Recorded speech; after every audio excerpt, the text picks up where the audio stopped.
आज रसपान करेंगे ज्येष्ठ महीने की कृष्णा पक्ष की अपरा एकादशी की व्रत कथा।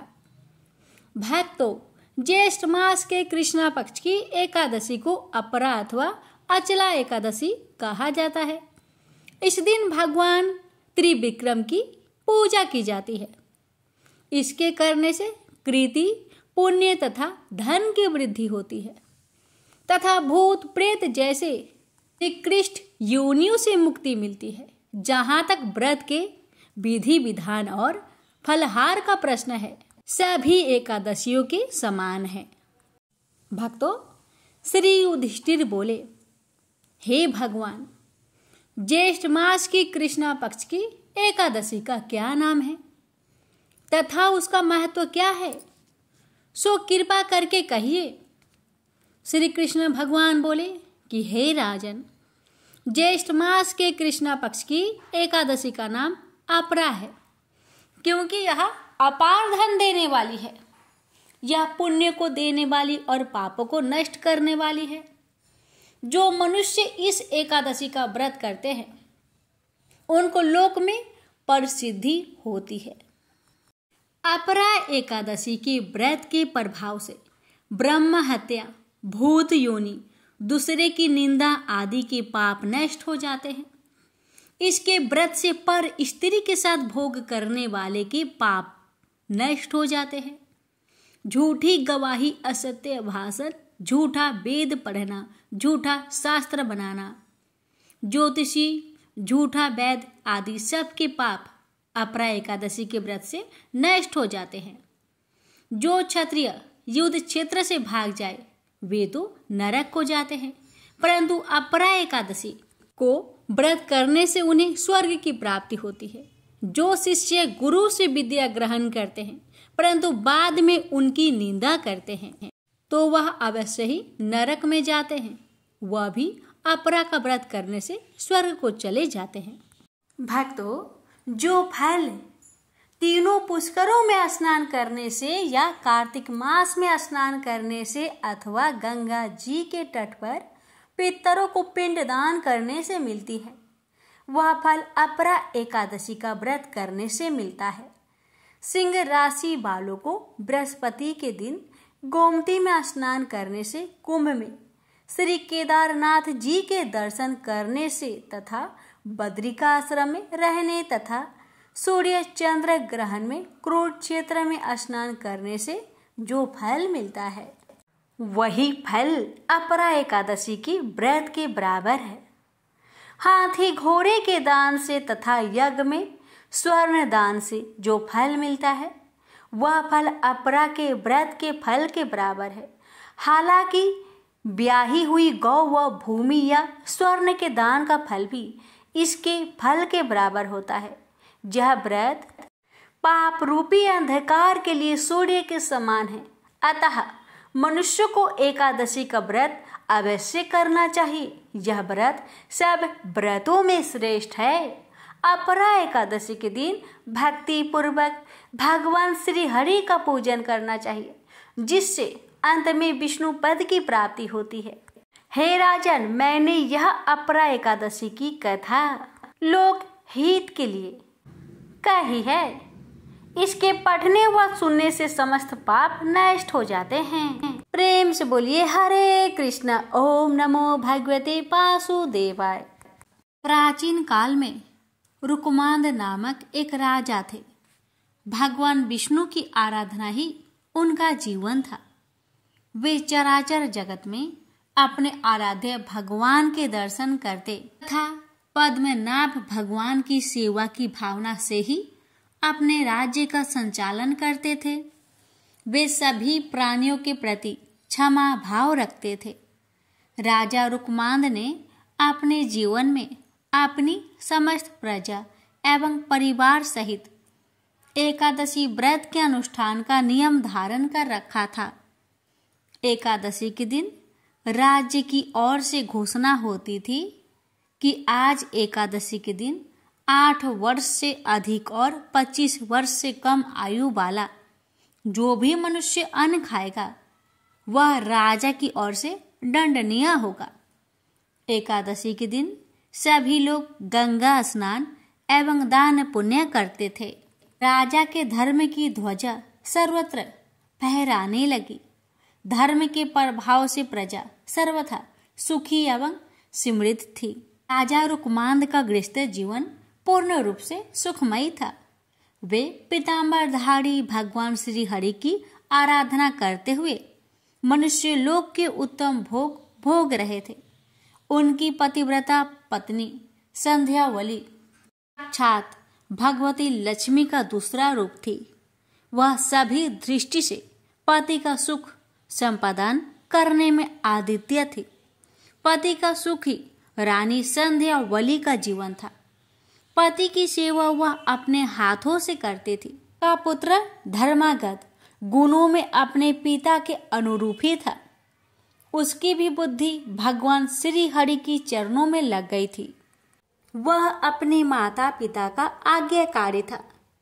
उसमें राज्य संचालन की पूर्व योग्यता थी तथा मदिरा एवं जुआ आदि कोई दुर्व्यसन न थी। वह भी प्रजा पालक एवं प्रजा की रक्षा में सदा तत्पर रहता था। राजा रुकमांद ने अपने पुत्र धर्मागद के गुणों से प्रसन्न हो राज्य संचार का भार उसके कंधों पर देना आरंभ कर दिया।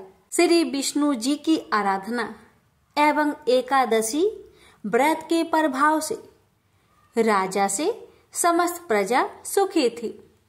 मृत्यु के पश्चात सभी बैकुंठ धाम में जाने लगे।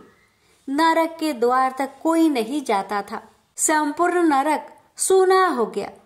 सूर्य पुत्र यमराज एवं चित्रगुप्त के लिए कोई कार्य रहा ही नहीं।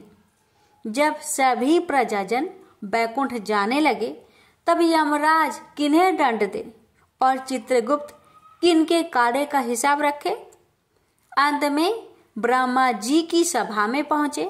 उन्होंने ब्रह्मा जी से राजा रुकमांद के प्रभाव का वर्णन करते हुए कहा, पितामह, भगवान विष्णु की आराधना एवं एकादशी व्रत के प्रभाव से समस्त प्राणी बैकुंठ धाम को प्राप्त हो रहे हैं। नरक में कोई प्राणी नहीं आ रहा है। लंबे समय से हम लोग व्यर्थ बैठे हैं। यह सुनकर ब्रह्मा जी को अत्यंत प्रसन्नता हुई। वे मन ही मन भक्तराज रुकमांद को नमन करने लगे। ब्रह्मा जी रुकमांद की ऐसी अद्भुत महिमा को और बढ़ाना चाहते थे। उन्होंने अपने मन के संकल्प से एक अत्यंत सुंदर एवं लावण्यवती नारी को प्रकट किया। उस नारी का नाम मोहिनी था। वह संसार की सभी सुंदरियों में श्रेष्ठ व रूप वैभव से संपन्न थी। एक दिन राजा रुकमांद वन भ्रमण के लिए निकले हुए थे। उसी वन में वह मोहिनी अत्यंत मधुर बीना बजा रही थी। उस रूप राशि को देखकर राजा रुकमांद मोहित हो गए। राजा ने मोहिनी से प्रणय की याचना की। मोहिनी ने मुस्कुराते हुए एक शर्त रखी कि जिस समय पर मैं जो कहूँ आपको उसका पालन करना होगा। राजा ने मोह के वशीभूत होकर वह शर्त स्वीकार कर ली और वे मोहिनी के साथ अपनी राजधानी लौट आए। यहाँ वे मोहिनी के साथ सुख से समय व्यतीत करने लगे। युवराज धर्मागद ने शासन प्रबंध की पूर्ण योग्यता प्राप्त कर ली थी। उसने भूमंडल के सभी मंडलों को जीतकर उन पर अपना शासन जमा लिया था। अपने बहुमूल्य रत्न मणियां लाकर अपने पिता को समर्पित किए।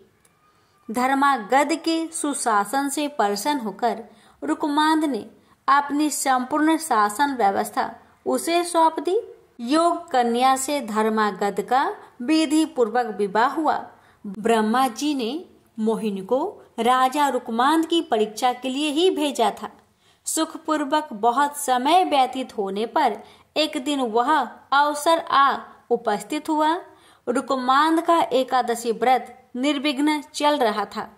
वह एकादशी के दिन कभी अन्न ग्रहण नहीं करते थे। देव की भांति वे घोषणा करा देते, मनुष्यों, तुम सब अपने वैभव के अनुसार एकादशी के दिन चक्र सुदर्शन धारी भगवान विष्णु की पूजा करो। वस्त्र उत्तम, चंदन, रोली, पुष्प, धूप, दीप तथा हृदय को अत्यंत प्रिय लगने वाले सुंदर फल एवं उत्तम गंध के द्वारा भगवान श्री हरि के चरणारविंदों की अर्चना करो।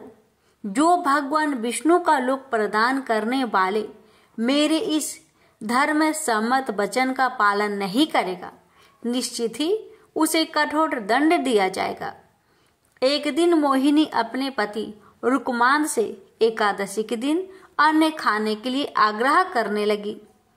उसने हठ पूर्वक कहा कि गृहस्थ राजा जो सदैव परिश्रम करता है उसे कभी भी अन्न नहीं छोड़ना चाहिए।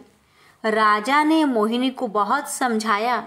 उन्होंने शास्त्रों का प्रमाण देकर बताया कि एकादशी के दिन जो अन्न खाता है वह पाप का भागी और नरकगामी होता है, किंतु मोहिनी अपने हठ पर अड़ी रही। राजा ने उसे अनेक प्रलोभन भी दिए, परंतु मोहिनी पर उन बातों का कोई प्रभाव न पड़ा। मोहिनी ने राजा को विवाह के समय दी हुई अपनी शर्त की स्मृति कराई। जो मैं कहूंगी उसे उसको पालन करना होगा, अन्यथा आप असत्यवादी हो जाएंगे एवं सत्य का त्याग करने से आपको पाप का भागी होना पड़ेगा। मोहिनी ने अंत में ये भी घोषणा की, यदि आप एकादशी के दिन अन्न ग्रहण नहीं करेंगे तो मैं आपको त्याग कर चली जाऊंगी।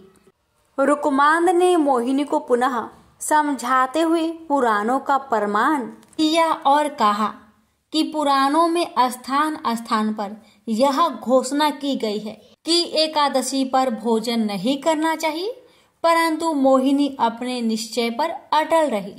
वह अपने पति को असत्यवादी घोषित करती हुई उन्हें छोड़कर जाने को तत्पर थी। इधर राजा रुकमांद मोहिनी पर आसक्त होते हुए भी एकादशी के दिन अन्न न ग्रहण करने के निश्चय पे दृढ़ थे। पितृभक्त धर्मांगत एवं पतिव्रता रानी संध्यावली ने मोहिनी को राजा को छोड़कर न जाने के लिए बहुत समझाया। रानी संध्यावली ने अत्यंत मधुर वाणी में मोहिनी से कहा, जो नारी सदा अपने पति की आज्ञा का पालन करती है उसे सावित्री के समान अक्षय तथा निर्मल लोक प्राप्त होते हैं। देवी, तुम अपना यह आग्रह छोड़ दे। महाराज ने कभी बचपन में भी एकादशी के दिन अन्न ग्रहण नहीं किया है, अतः तुम इसके लिए उन्हें बाध्य मत करो। तुम उनसे कोई अन्य वर मांग लो। देवी, जो वचन से और शपथ दोष से पति को विवश करके उनसे न करने योग्य कार्य करा लेती है, वह पाप परायणता नारी नरक में निवास करती है। वह भयंकर नरक से निकलने के पश्चात 12 जन्मों तक सुकड़ी की योनि में जन्म लेती है, तत्पश्चात चंडाली होती है। सुंदरी, इस प्रकार पाप का परिणाम जानकर मैंने तुम्हें सखी भाव से मना किया है। धर्म की इच्छा रखने वाले मनुष्य को उचित है कि वह शत्रु को भी अच्छी बुद्धि, उचित परामर्श दे। सुंदरी, जिस पत्नी के पति उसके व्यवहार से दुखी होते हैं, वह समृद्धिशालिनी हो तो भी उस पापनी की अधोगति ही कही गई है। वह 17 युगों तक पुई नामक नरक में पड़ी रहती है। वह तत्पश्चात 7 जन्मों तक छुछुंदर होती है, तदंतर काक योनि में जन्म लेती है। स्त्रियों के लिए एकमात्र पति के सिवा संसार में दूसरा कौन देवता है। इतनी अच्छी बातें सुनने पर भी मोहिनी की बुद्धि शुद्ध नहीं हुई। उसकी भाभी उसके सिर पर नाच रही थी। जगत को अच्छी शिक्षा मिलने वाली थी। मोहिनी की दुर्दशा होनी ही थी। रानी संध्यावली की बातें सुनकर दुष्ट हृदया मोहिनी ने अपनी एक नई शर्त रखी। राजा रुकमांद अपने हाथों से अपने पुत्र धर्मागत की सिर काटकर भेंट करे अथवा एकादशी के दिन का अन्न ग्रहण करे, तभी उनके सत्य की रक्षा हो सकती है। राजा रुकमांद मोहिनी की नई शर्त सुनकर अर्ध मूर्छित से होने लगे। मूर्ख मोहिनी को अपनी भाभी दुर्दशा का चिंती मात्र भी विचार नहीं था। वह अपने पति को अनेक समझाने एवं अनुनय विनय करने पर भी कुछ ध्यान न देकर अपने हठ पर अड़ी रही। अंत में धर्मागध एवं रानी संध्याबली ने महाराजा रुकमान से प्रार्थना करके उन्हें सत्य की रक्षा के लिए राजी किया। सत्य की महिमा विलक्षण है। राजा रुकमान हाथ में तलवार लेकर धर्मागध का सिर काटने के लिए उद्धत हुए। धर्मागध ने भक्ति पूर्वक माता पिता के चरणों में सिर टेक कर प्रणाम किया और भगवान विष्णु के ध्यान में मग्न हो तलवार की धार के सामने अपना सिर धरती पर रख दिया। कृपालु भगवान विष्णु राजा रुकमान, रानी संध्याबली एवं धर्मागध की धैर्य देख रहे थे। चमचमाती तलवार जैसे ही धर्मागध के सिर को छूने वाली थी, तैसे ही भगवान श्री हरि ने प्रकट होकर राजा का हाथ पकड़ लिया। उस अद्भुत दृश्य को देवगण भी देख रहे थे। उनके देखते देखते महात्मा नरेश, रानी संध्याबली एवं पुत्र धर्मागध के साथ भगवान विष्णु में सशरीर विलीन हो गए। क्रूर हृदया मोहिनी भी यह दृश्य देख रही थी। राजा के पुरोहित बसु से यह सब देखा नहीं गया। उनके संकल्प से दुष्टा मोहिनी वही भस्म में हो गई। प्रेम से बोलिए जय श्री हरि। कथा को जो भी भक्त एकादशी के दिन श्रद्धा भाव से श्रवण करता है, उस भक्त की हर मनोकामना विष्णु भगवान अवश्य ही पूरी करते हैं। मोर नाम का एक दैत्य था। रावण और कंस की तरह वह भी बड़ा आतंक मचाता था। स्वर्ग में देवों सहित सभी को पीड़ा देता था। सब लोग उससे रक्षा मांगकर श्रीमन नारायण की शरण में गए। भगवान ने कहा, मैं उसे संभलाता हूँ, चिंता मत करो। भगवान मोर के साथ युद्ध करने लगे, लेकिन अपनी सारी शारीरिक शक्ति लगाकर भी भगवान कुछ नहीं कर सके। भगवान को युद्ध के मैदान से पलायन करना पड़ा। वे हिमालय की एक गुफा में छिप गए। मोर भी उनका पीछा करते हुए वहां पहुंच गया। भगवान ने ध्यान करना शुरू किया और उनके मन से एक शक्ति उत्पन्न की, उनकी मानसिक शक्ति। इस शक्ति ने बाहर आकर मोर को अपनी तलवार से मार डाला। हम जानते हैं कि शरीर में 10 इंद्रियां हैं, 5 जितेंद्रिया और 5 कर्म इंद्रिया। 11वीं इंद्रिया है मन। संस्कृत में एकादशी का अर्थ है 11। चूंकि यह देवी उनके मन भगवान की 11वीं इंद्रिया से निकली थी, इसलिए भगवान ने उन्हें एकादशी के नाम से पुकारा। एकादशी माता की उत्पत्ति का दिन उनके नाम से ही जाने जाने लगे। माता एकादशी की अंतिम चरण के दौरान उत्पन्न हुई थी, इसे जयंती कहते हैं। और उन्होंने द्वादशी से पहले चरण के दौरान दैत्य को मार डाला था, इसे स्मरणती कहते हैं। भगवान ने घोषणा की कि एकादशी के दौरान देवी के इस महान कार्य के कारण पूरे जगत में कोई भी पाप नहीं रहेगा, लेकिन पाप तो पहले से ही है। जब उसने यह सुना, पाप पुरुष आश्रय की तलाश में इधर उधर भागने लगा। एकादशी के दौरान वह कहाँ रहेगा?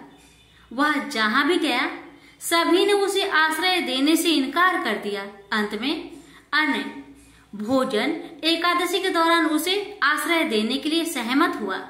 वो एकादशी के दौरान सभी पाप भोजन में आश्रय लेते हैं। जो कोई एकादशी के दौरान भोजन करता है, ये पाप उस व्यक्ति में प्रवेश करेंगे और रोग, समस्या, हानि, परेशानी इत्यादि बन जाएगी। एकादशी देवी को विष्णु कन्या भी कहा जाता है, क्योंकि वह भगवान की मानस पुत्री है। उनकी मूर्ति पूरी जगन्नाथ मंदिर और द्वारिका धाम में है। भगवान के धर्म की रक्षा के लिए जितने भी अवतार है, वे सभी एकादशी के दिन हुए हैं, इसलिए यह इतना पवित्र दिन है। प्रेम से बोलिए लक्ष्मी नारायण की जय, एकादशी माता की जय। विष्णु भगवान और माँ लक्ष्मी जी की कहानी। एक बार भगवान विष्णु जी शेषनाग पर बैठे बैठे बोर हो गए और उन्होंने धरती पर घूमने का विचार मन में किया। वैसे भी कई साल बीत गए थे। धरती पर आए और वह अपनी यात्रा की तैयारी में लग गए। स्वामी को तैयार होता देखकर लक्ष्मी माता ने पूछा, आज सुबह सुबह कहाँ जाने की तैयारी हो रही है? विष्णु जी ने कहा, हे लक्ष्मी, मैं धरती लोक पर घूमने जा रहा हूँ। तो कुछ सोचकर लक्ष्मी माँ ने कहा, हे देव, क्या मैं भी आपके साथ चल सकती हूँ? भगवान विष्णु ने 2 पल सोचा, फिर कहा, एक शर्त है, तुम मेरे साथ चल सकती हो। तुम धरती पर पहुंचकर उत्तर दिशा की ओर बिल्कुल मत देखना। इसके साथ ही माता लक्ष्मी ने हाँ कह के अपनी मनवा ली और सुबह सुबह माँ लक्ष्मी और भगवान विष्णु धरती पर पहुंच गए। अभी सूर्य देवता निकल रहे थे। रात बरसात होकर हटी थी। चारों ओर हरियाली ही हरियाली थी। उस समय चारों ओर बहुत शांति थी और धरती बहुत ही सुंदर दिख रही थी। और माँ लक्ष्मी मंत्र मुक्त होकर धरती को देख रही थी और भूल गई कि पति को क्या वचन देकर आई थी, यानी विष्णु भगवान को क्या वचन देकर आई थी। और चारों ओर देखती हुई कब उत्तर दिशा की ओर देखने लगी, पता ही नहीं चला। उत्तर दिशा में माँ लक्ष्मी को एक बहुत ही सुंदर बगीचा नजर आया और उस तरफ से भीनी भीनी खुशबू आ रही थी और बहुत ही सुंदर सुंदर फूल खिले थे। यह एक फूलों का खेत था और माँ लक्ष्मी बिना सोचे समझे उस खेत में गई और एक सुंदर सा फूल तोड़ लाई।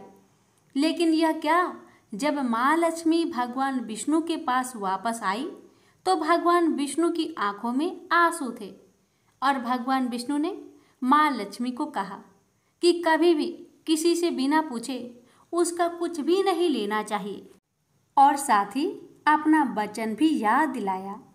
माँ लक्ष्मी को अपनी भूल का पता चला तो उन्होंने भगवान विष्णु से इस भूल की माफ़ी मांगी। तो भगवान विष्णु ने कहा, जो तुमने भूल की है उसकी सज़ा तो तुम्हें जरूर मिलेगी। जिस माली के खेत में से तुमने बिना पूछे फूल तोड़ा है, यह एक प्रकार की चोरी है। इसलिए अब तुम 3 साल तक माली के घर नौकर बनकर रहो। उसके बाद मैं तुम्हें बैंकुट में वापस बुलाऊंगा। माँ लक्ष्मी ने चुपचाप सर झुकाकर हाँ कर दी। आजकल की लक्ष्मी थोड़ी थी और वैसे भी भगवान की लीला न्यारी है। किस पर कैसे कृपा करेगी ये तो माता ही बता सकती है। आगे होता ही ये, लक्ष्मी एक गरीब औरत का रूप धारण करके उस खेत के मालिक के घर गई। घर क्या, एक झोपड़ा था और मालिक का नाम माधव था। माधव की बीवी, 2 बेटे और 3 बेटियां थी। सभी उस छोटे से खेत में काम करके किसी तरह से गुजारा करते थे। माँ लक्ष्मी जब एक साधारण और गरीब औरत बनकर जब माधव के झोपड़े पर गई तो माधव ने पूछा, बहन तुम कौन हो और इस समय तुम्हें क्या चाहिए? तब माँ लक्ष्मी ने कहा, मैं एक गरीब औरत हूँ। मेरी देखभाल करने वाला कोई नहीं है। मैंने कई दिनों से खाना भी नहीं खाया। मुझे कोई काम दे दो, साथ में मैं तुम्हारे घर का काम भी कर दिया करूँगी। बस मुझे अपने घर में एक कोने में आसरा दे दो। माधव बहुत ही अच्छे दिल का मालिक था। उसे दया आ गई, लेकिन उसने कहा, बहन मैं तो बहुत गरीब हूँ। मेरी कमाई से मेरे घर का खर्च मुश्किल से चलता है। लेकिन अगर मेरी 3 की जगह 4 बेटियां होती तो भी मैंने गुजारा करना ही था। अगर तुम मेरी बेटी बनकर जैसा रूखा सूखा हम खाते हैं उसमें खुश रह सकती हो तो बेटी बनकर अंदर आ जाओ। माधव ने माँ लक्ष्मी को अपने झोपड़े में शरण दे दी और माँ लक्ष्मी 3 साल तक उस माधव के घर पर नौकरानी बनकर रही। जिस दिन माँ लक्ष्मी माधव के घर आई थी उससे दूसरे दिन ही माधव को इतनी आमदनी हुई, फूल बेचकर ही शाम को एक गाय खरीद ली। फिर धीरे धीरे माधव ने काफ़ी जमीन खरीद ली और सबने अच्छे अच्छे कपड़े भी बनवा लिए और फिर एक बड़ा पक्का घर भी बनवा लिया। बेटियों और बीबी ने गहने भी बनवा लिए और अब मकान भी बहुत बड़ा बनवा लिया था। माधव हमेशा सोचता था कि मुझे ये सब इस महिला के आने के बाद ही मिला है। इस बेटी के रूप में मेरी किस्मत आ गई है। मेरी और अब 2 से 5 साल बीत गए थे। लेकिन माँ लक्ष्मी अब भी घर में और खेत में काम करती थी। एक दिन माधव जब अपने खेतों से काम कर खत्म करके घर आया तो उसने अपने घर के सामने द्वार पर एक देवी स्वरूप गहनों से लदी एक औरत को देखा। ध्यान से देखकर पहचान लिया, अरे ये तो मेरी मुंह बोली चौथी बेटी यानी वही औरत है, और पहचान गया कि ये तो माँ लक्ष्मी है। अब तक माधव का पूरा परिवार बाहर आ गया था और सब हैरान होकर माँ लक्ष्मी को देख रहे थे। माधव बोला, हे माँ, हमें माफ कर, हमने तेरे से अनजाने में ही घर और खेत में काम करवाया है। हे माँ, ये कैसा अपराध हो गया। हे माँ, हम सबको माफ कर दे। अब माँ लक्ष्मी मुस्कुराई और बोली, हे माधव, तुम बहुत ही अच्छे और दयालु व्यक्ति हो। तुमने मुझे अपनी बेटी की तरह रखा है, अपने परिवार के सदस्यों की तरह से। इसके बदले मैं तुम्हें वरदान देती हूँ कि तुम्हारे पास कभी भी खुशियों की और धन की कमी नहीं रहेगी। तुम्हें सारे सुख मिलेंगे जिसके तुम हकदार हो। और फिर माँ अपने स्वामी के द्वारा भेजे रथ में बैठकर बैकुंठ चली गई। हे लक्ष्मी माता, हे विष्णु भगवान, आपकी लीला न्यारी है। जिस किसी पर आप कृपा करते हैं, कैसे करते हैं, ये कोई नहीं जानता। हे माँ, हे भगवान, मैं आपसे प्रार्थना करती हूँ। हे लक्ष्मी नारायण भगवान जी, हे माँ लक्ष्मी, आपकी कथा कहने वाले, श्रद्धा भाव से इस कथा को सुनने वाले, आपके जय जयकार करने वाले सभी भक्तों की हर कष्ट को दूर करना, घर में सदा अन्न धन का भंडार भरे रखना, निरोगी काया देना, अपने भक्तों की हर मनोकामना को पूर्ण करना जिसमें आपके भक्तों का भला हो। तो प्रेम से बोलिए, लक्ष्मीपति विष्णु भगवान जी की जय। विष्णु भक्त से निवेदन है, इस कथा को एक शेयर अवश्य करें। एक समय एक मेढक व मेढकी का जोड़ा था। इनमें से मेढकी हमेशा भगवान विनायक यानी गणेश जी की पूजा अर्चना करती थी। उन्हीं का नाम हर समय जपती रहती थी। यह देखकर मेढक को गुस्सा आता। एक बार उसने गुस्से में मेढकी को कहा कि तू पापी है जो हर समय पर पुरुष का नाम लेती है। इस पाप को करना बंद कर। धमकी भी दी, यदि आज के बाद विनायक जी का नाम लिया तो वह उसका सिर फोड़ देगा। कथा के अनुसार मेढकी इस बात से गणेश जी उससे नाराज हो जाते हैं। इसके बाद एक दिन राजा की एक दासी आती है और दोनों मेढक मेढकी जिस पानी में रहते हैं उसे एक पात्र में डालकर ले जाती है, जहां वह उस पानी को चूल्हे पर चढ़ा देती है। तभी मेढकी तो भगवान गणेश का नाम लेने से उबलते पानी में भी कष्ट नहीं पाती, लेकिन मेढक दर्द से करा उठता है। गर्म पानी में भी जब वह मेढकी को बिना कष्ट के देखता है तो वह उससे इसका कारण पूछता है। इस पर वह गणेश जी को ही उसका संकट दूर करने वाला बताते हुए मेढक को भी ऐसा ही करने को कहती है। ये सुन जान बचाने के लिए मेढक गणेश जी का नाम लेने लगता है। इससे गणेश जी प्रसन्न हो जाते हैं।